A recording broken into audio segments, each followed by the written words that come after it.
हाँ, सभी को मेरा नमस्कार। ऑनलाइन क्लास में आप सभी का स्वागत है।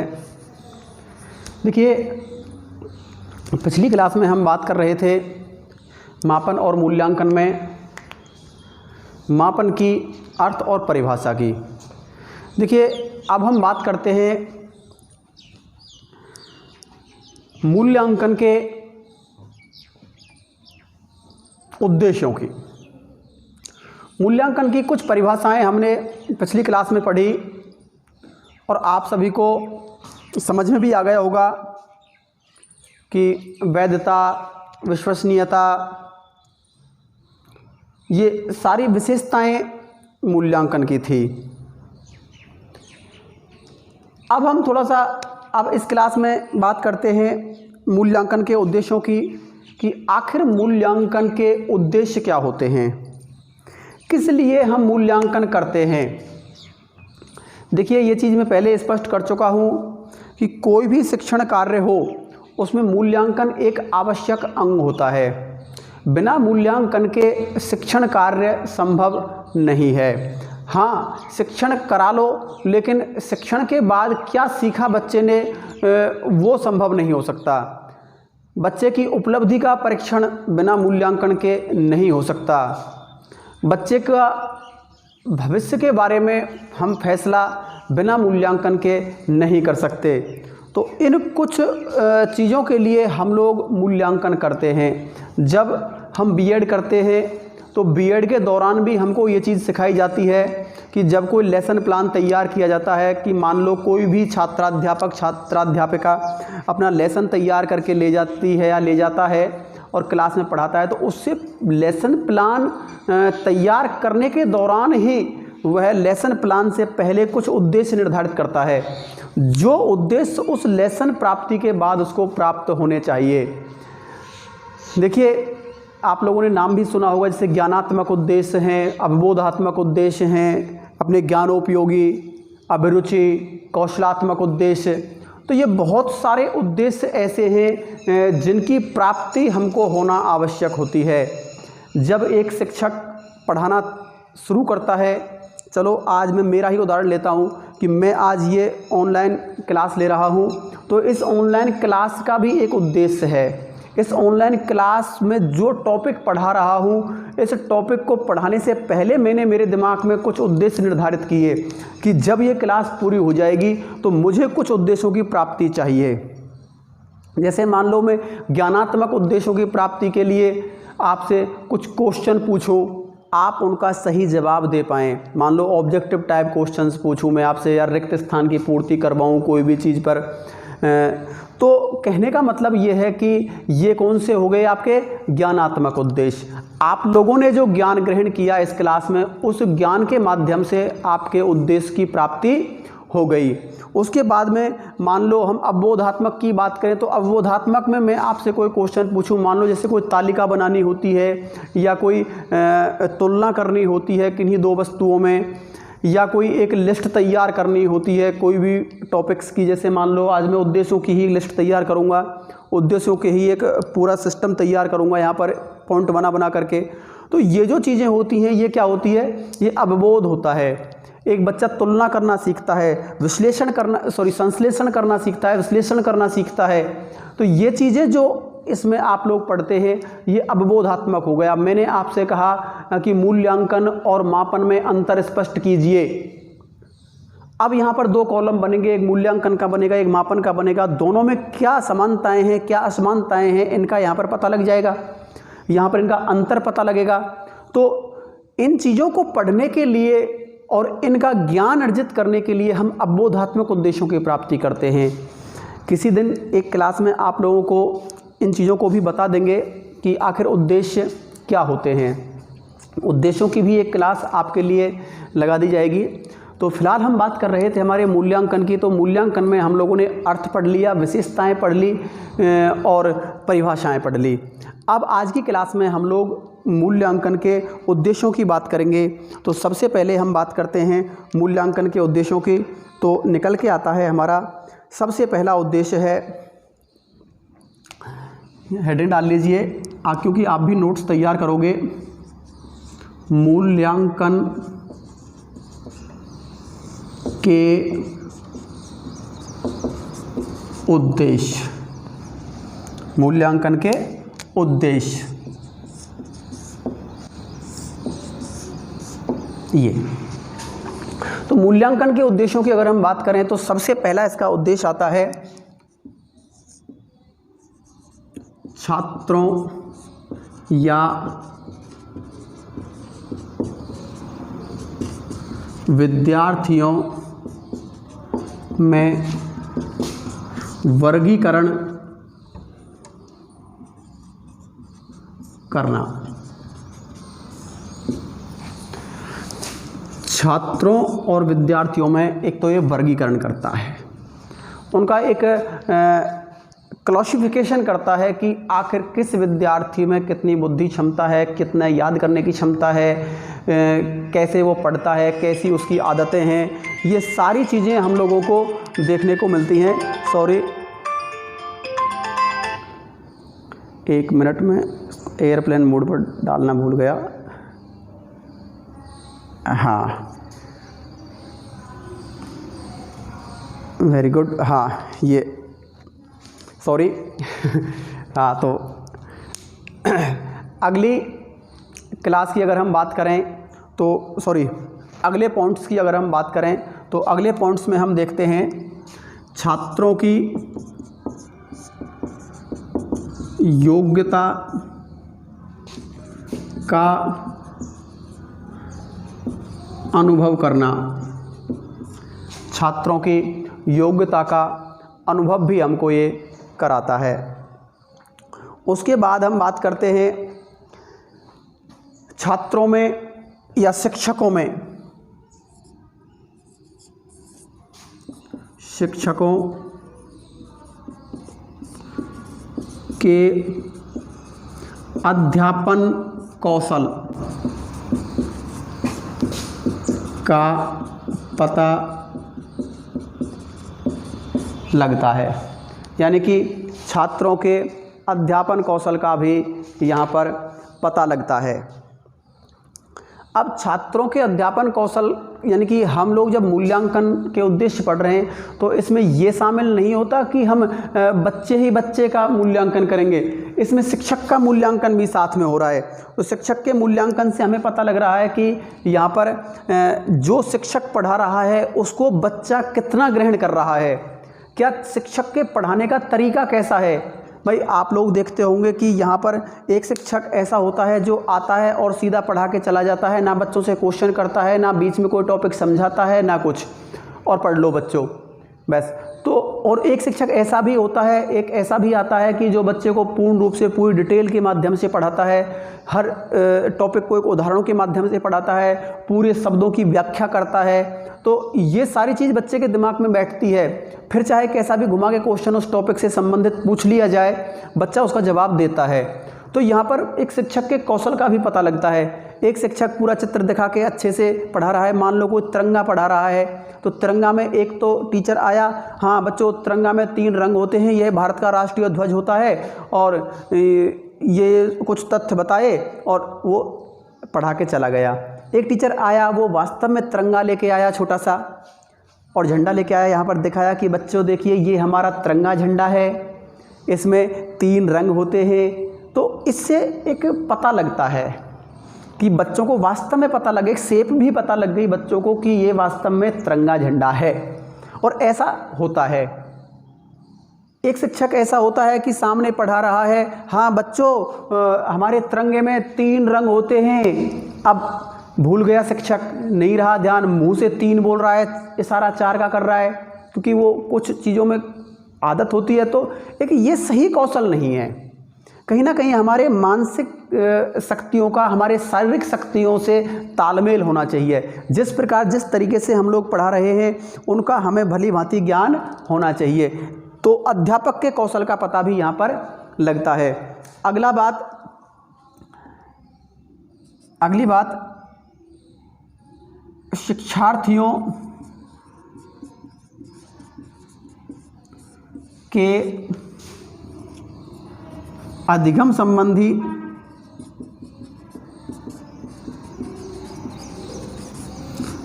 संबंधी ज्ञान का पता लगता है। नंबर 5वां, छात्रों की दुर्बलताओं का निदान किया जा सकता है। छात्रों की दुर्बलताओं का निदान किया जा सकता है। अगली विशेषता है हमारी, यानी कि छात्रों की दुर्बलताओं से मतलब होता है यानी कि छात्रों की जो कमजोरियां हैं ना, उनका भी हम लोग यहाँ पर पता लगा सकते हैं। अब जो भी हम बात करते हैं, अब शिक्षण से संबंधित तो करते ही हैं, लेकिन शिक्षण के अलावा भी हम जब मूल्यांकन करते हैं तो हमें पता चलता है कि ये बच्चा इस वजह से नहीं सीख पा रहा है, इसके घर की कुछ प्रॉब्लम है, या पढ़ने को समय नहीं मिलता, या घर में ज़्यादा काम करता है बच्चा, तो वो चीज़ें भी हमको इस मूल्यांकन के माध्यम से पता लगती हैं। तो हम छात्रों की दुर्बलताओं का ज्ञान भी हम कर सकते हैं। अगला, छात्रों की प्रभावशीलता।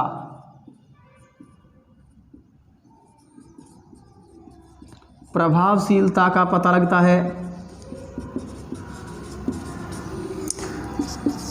यानी कि क्लास में छात्रों का प्रभाव क्या है, छात्र किस प्रकार से सीखते हैं, छात्रों का शिक्षक पर क्या प्रभाव पड़ता है, या आपस में एक विद्यार्थी का दूसरे विद्यार्थी पर क्या प्रभाव पड़ता है, इसका अध्ययन भी हम लोग यहाँ पर करते हैं। तो उद्देश्यों से ही हमने ये उद्देश्य निर्धारित किए हैं। तो मूल्यांकन से ही हमें इन चीज़ों का पता लगता है कि छात्र की प्रभावशीलता क्या है, छात्र का घर में कैसा प्रभाव है, विद्यालय में कैसा प्रभाव है, इन सारी चीज़ों का अध्ययन हम इसके माध्यम से करते हैं। अगला पॉइंट्स है, छात्रों में सर्वांगीण विकास करता है। छात्रों में सर्वांगीण विकास करता है। सर्वांगीण विकास से मतलब है यहाँ पर कि मानसिक, शारीरिक, संवेगात्मक, मनोवैज्ञानिक, बहुत सारे आर्थिक, राजनीतिक सारे विकास इसमें सम्मिलित हैं। तो निश्चित रूप से इस मूल्यांकन के माध्यम से छात्रों में वे सभी विकास होते हैं जो एक विद्यार्थी के लिए आवश्यक होते हैं, या एक छात्र के लिए जो विकास आवश्यक है वो इस मूल्यांकन के माध्यम से किया जाता है। क्योंकि छात्रों में यह डर होता है कि हमारा मूल्यांकन होगा तो हम क्या जवाब देंगे, हमारा मूल्यांकन में सारी बातें सबको पता लग जाएंगी। तो इस वजह से बच्चा पहले से पहले मूल्यांकन के डर से वो सारे काम करता है, वो सारी चीज़ें करता है जो एक विद्यार्थी के लिए आवश्यक होती हैं। तो इनसे हमको एक छात्रों के सर्वांगीण विकास में गतिशीलता मिलती है और उनके विकास के बारे में हमें पता लगता है। अब छात्रों में होने वाले व्यवहारगत परिवर्तन का पता लगता है। अगली विशेषता है, छात्रों में होने वाले व्यवहारगत परिवर्तन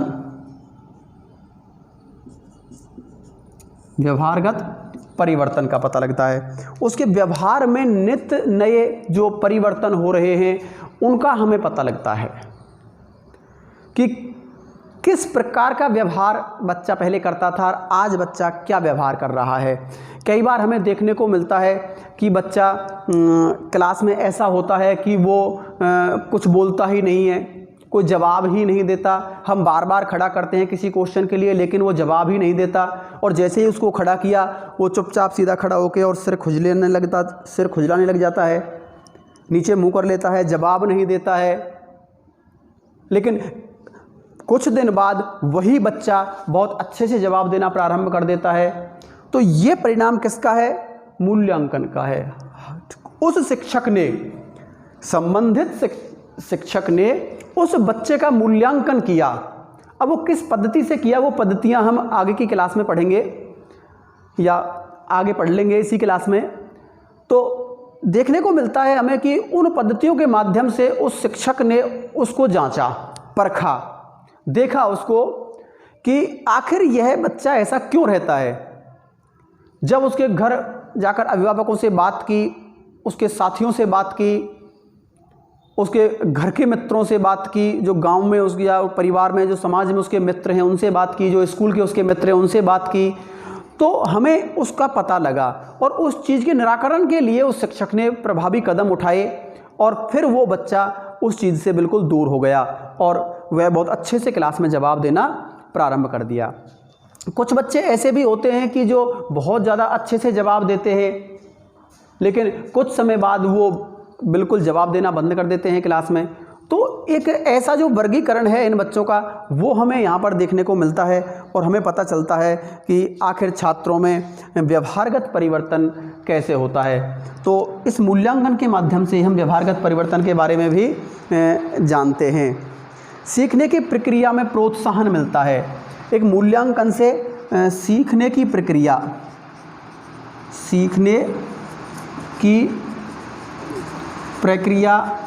को प्रोत्साहन मिलता है।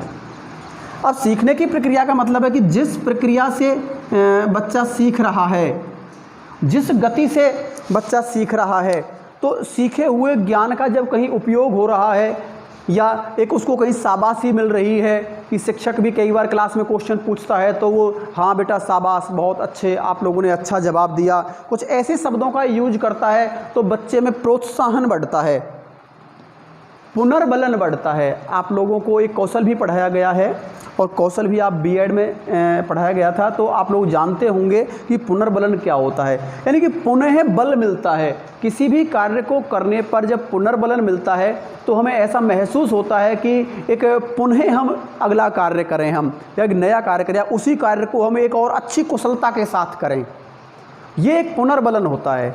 तो मूल्यांकन करेंगे तभी हमें पुनर्बलन मिलेगा, क्योंकि फिर पुनर्बलन कैसे मिलेगा जब मूल्यांकन ही नहीं होगा। मूल्यांकन शिक्षक कर रहा है तभी तो पुनर्बलन मिलेगा। तो पुनर्बलन मिलने पर ही हम प्रोत्साहित होते हैं, तो हम अगले काम के लिए प्रोत्साहित होंगे। तो निश्चित रूप से मूल्यांकन का एक उद्देश्य बनता है कि बच्चे में प्रोत्साहन जागृत करे। शिक्षक को अपने गुण दोषों के बारे में भी व्याख्या करने का मौका मिलता है। यानी कि इस मूल्यांकन के माध्यम से शिक्षक छात्रों के गुण और दोषों के बारे में भी व्याख्या करता है कि बच्चे में कौन कौन से गुण हैं और कौन कौन से बच्चे में दोष हैं। तो इन चीज़ों से हमें पता लगता है, छात्रों के गुण दोषों के बारे में भी पता लगता है। छात्रों के गुण और दोषों के बारे में जानकारी मिलती है। हाँ, तो छात्रों के गुण और दोषों के बारे में भी मूल्यांकन के माध्यम से जानकारी मिलती है। ये पॉइंट यहाँ पर हैं, तो आप एक स्क्रीनशॉट ले लीजिए जिससे आप लोग इन पॉइंटों का एक नोट्स तैयार कर सकें अच्छे से। कुछ पॉइंट्स और भी हैं जो मैं लिख रहा हूँ आपके लिए।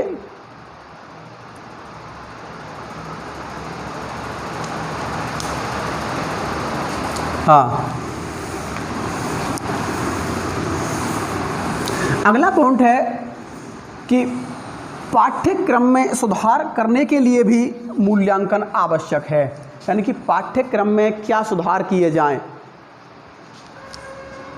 अगला पॉइंट है 11वां, यानी पाठ्यक्रम में सुधार के अवसर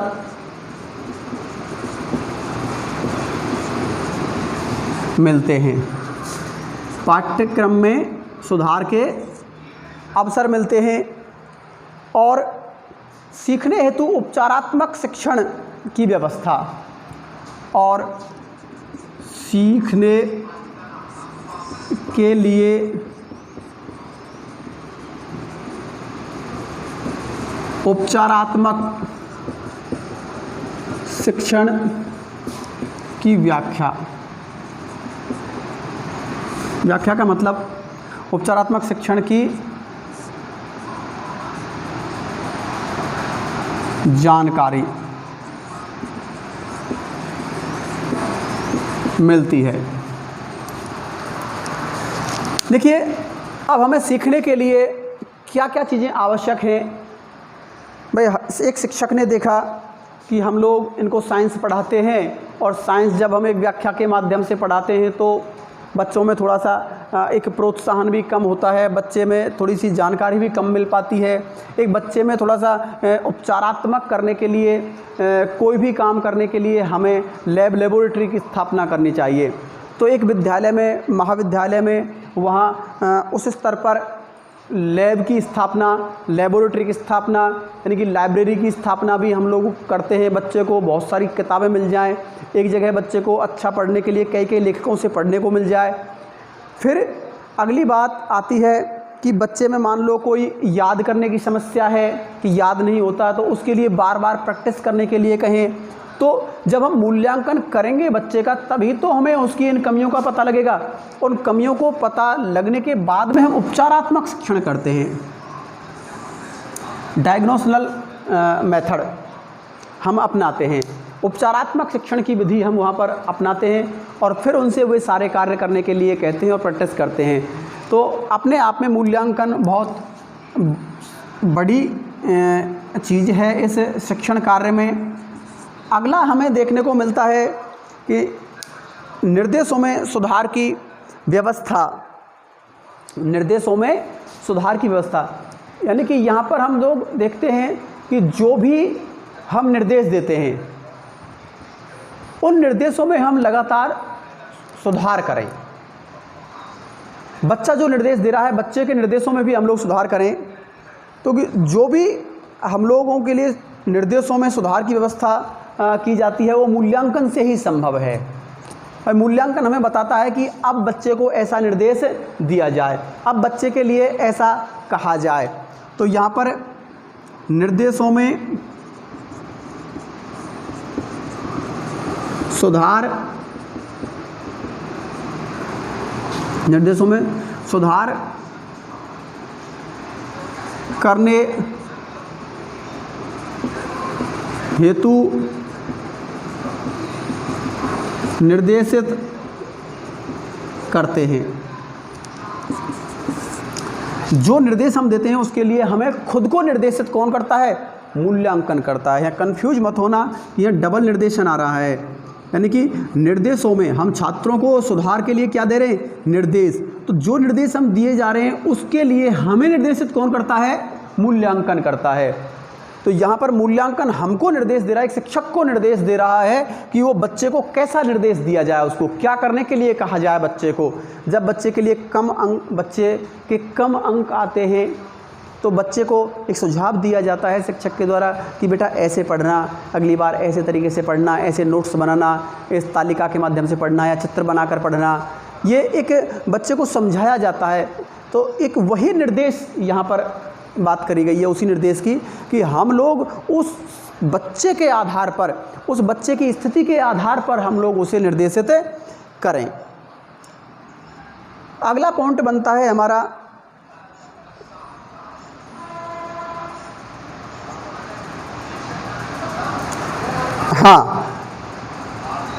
जिन क्षेत्रों में बच्चा कमज़ोर है या जिन क्षेत्रों को बच्चा सीखना नहीं चाहता,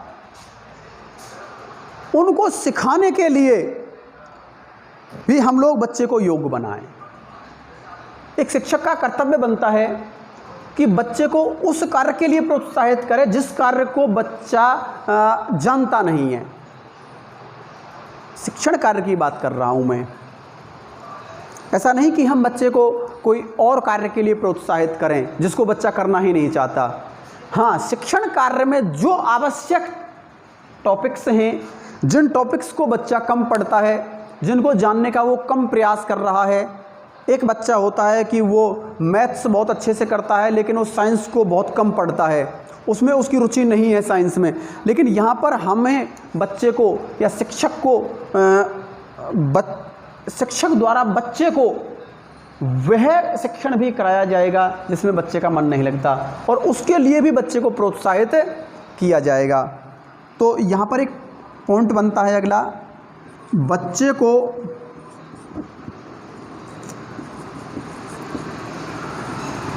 उन शिक्षण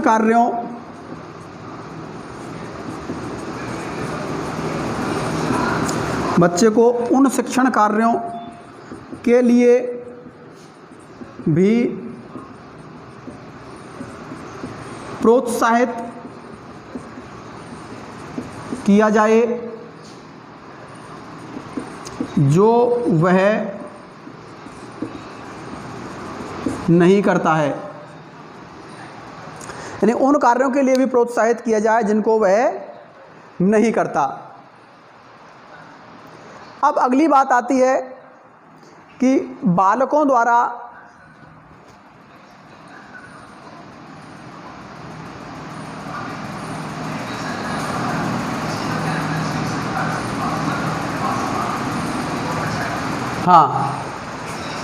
देखिए अगली बात,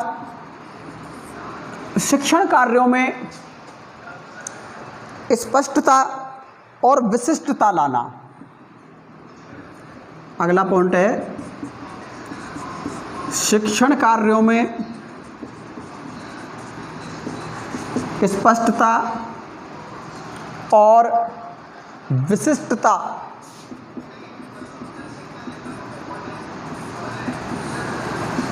लाना। अगला पॉइंट है आपका, मूल्यांकन में पुनरावलोकन, पुनर्गठन और समन्वयन का विकास करना। पुनर्गठन और समन्वयन, देखिए तीनों शब्द देख लिए, पुनर्गठन,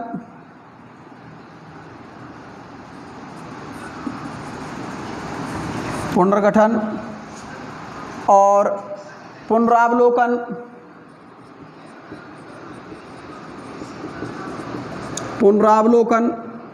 और समन्वयन पर जोर। देखिए पुनर्गठन, हम कोई भी चीज़ का एक गठन करते हैं उसके लिए हमें बल देना चाहिए। मूल्यांकन ही हमें उन पुनर्गठन के लिए तैयार करता है।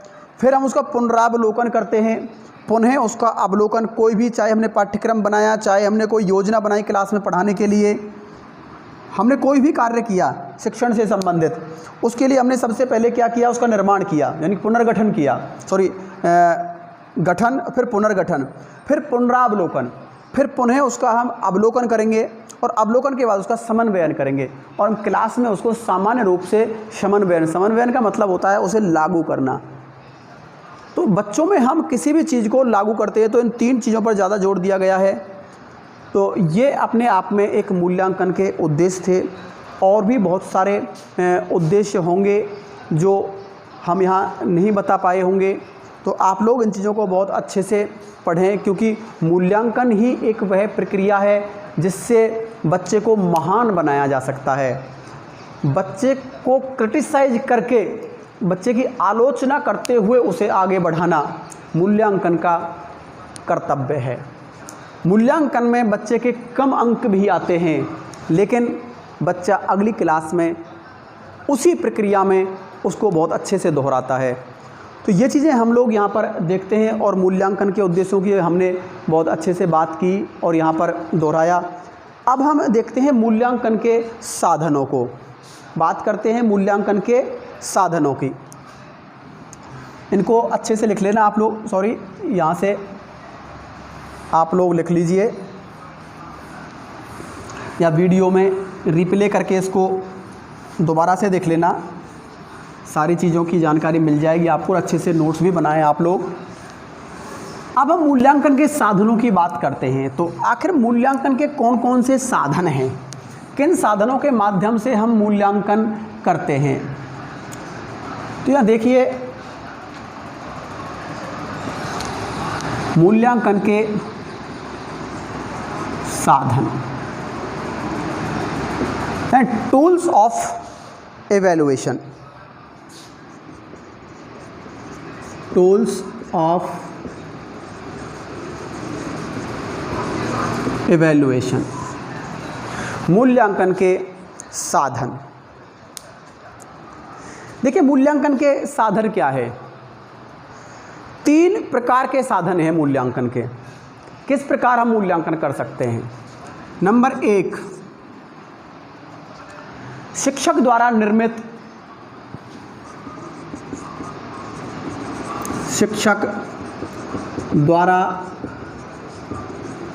निर्मित साधन। अब शिक्षक द्वारा निर्मित कौन कौन से साधन हैं? जैसे इकाई प्रश्न पत्र, इकाई प्रश्न पत्र।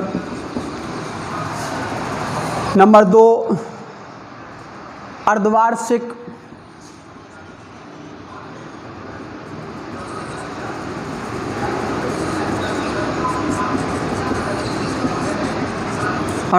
परख, वार्षिक परख,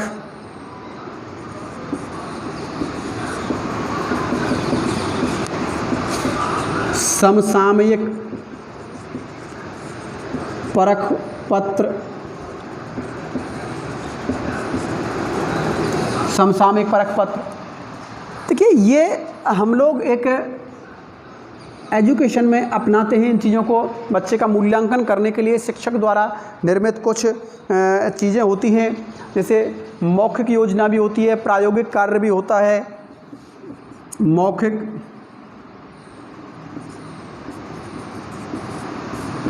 मौखिक परख और लास्ट प्रायोगिक परख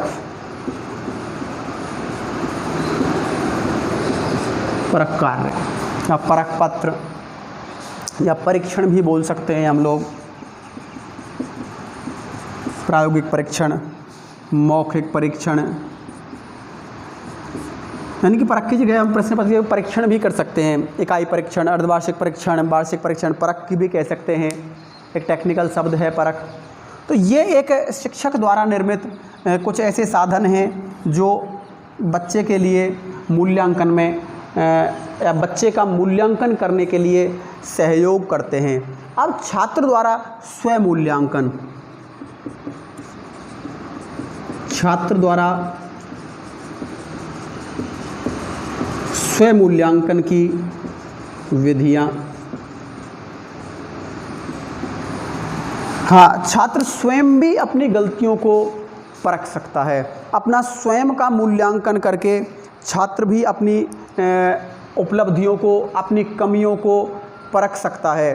तो छात्रों के लिए स्वयं मूल्यांकन की विधियां भी कुछ दी गई है।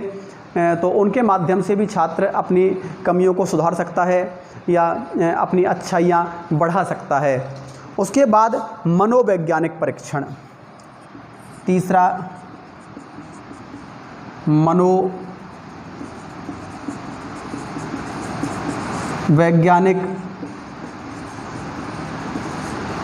परीक्षण।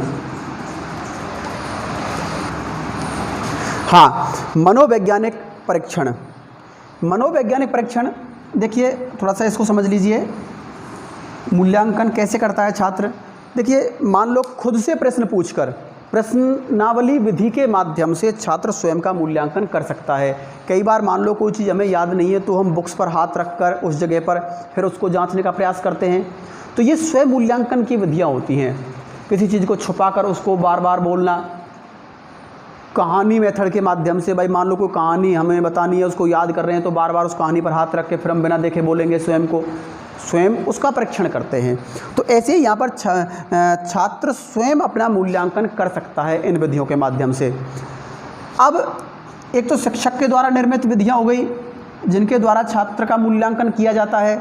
उसके बाद में छात्र स्वयं के द्वारा कुछ निर्मित विधियाँ होती हैं जिनके माध्यम से छात्र खुद का मूल्यांकन कर सकता है। अब आती है मनोवैज्ञानिक विधियाँ। मनोविज्ञान की कौन कौन सी विधियां हैं जिससे छात्रों का मूल्यांकन होता है? तो यहाँ पर हम देखते हैं मनोवैज्ञानिक विधियों को। तो यहाँ पर इन चीज़ों को आप लोग थोड़ा सा एक स्क्रीनशॉट ले लीजिए, जिससे मैं एक मूल्यांकन विधियों को विस्तार से बता सकूँ। हाँ, देखिए यहाँ हम मूल्यांकन की अगली विधियों की बात करते हैं, मनोवैज्ञानिक विधियों की। यहाँ लिख देता हूँ मैं तीसरा नंबर, मनोवैज्ञानिक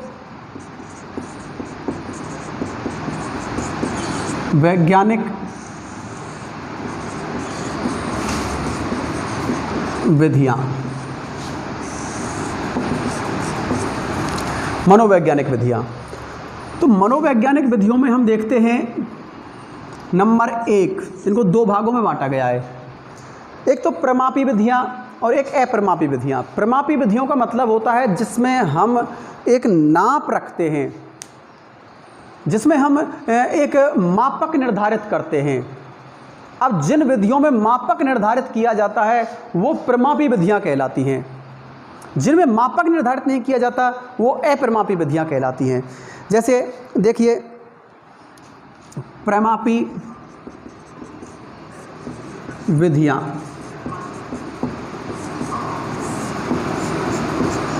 अब प्रमापी विधियों में क्या होता है, जैसे बुद्धि परीक्षण।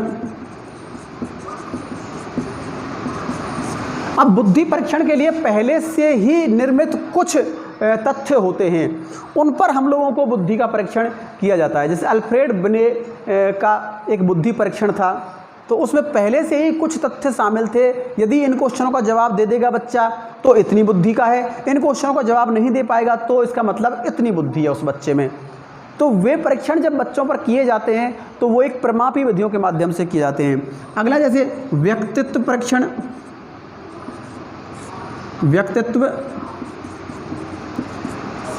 व्यक्तित्व परीक्षण ये भी एक प्रमापी विधि है।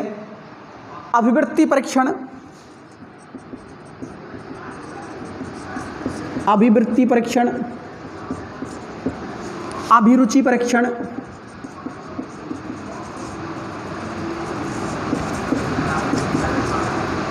अभिरुचि परीक्षण। तो ये जो परीक्षण हैं हमारे, ये एक परीक्षण इस प्रकार के परीक्षण को योग्यता देते हैं कि जिसमें एक प्रमाप होती है, जिसमें एक माप होती है, उस माप में बच्चा कितना आगे बढ़ता है वो हमें पता लगता है। अगली बात करते हैं हम अप्रमापी विधियों की। जैसे दूसरे नंबर पर हम बात करते हैं अप्रमापी विधियाँ। अब अप्रमापी विधियाँ कौन कौन सी हैं? अब अप्रमापी विधियों में फिर वे सारी विधियाँ आती हैं जो छात्र स्वयं का मूल्यांकन करता है या छात्र शिक्षक द्वारा निर्मित कुछ विधियाँ होती हैं, वे सभी आ जाती हैं। जैसे प्रश्नावली, प्रश्नावली विधि। अगला साक्षात्कार विधि, साक्षात्कार विधि। निरीक्षण विधि,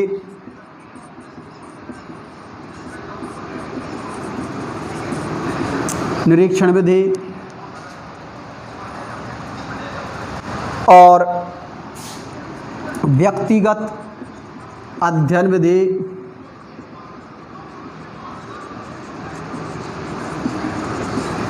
देखिए इसको केस स्टडी बोलते हैं,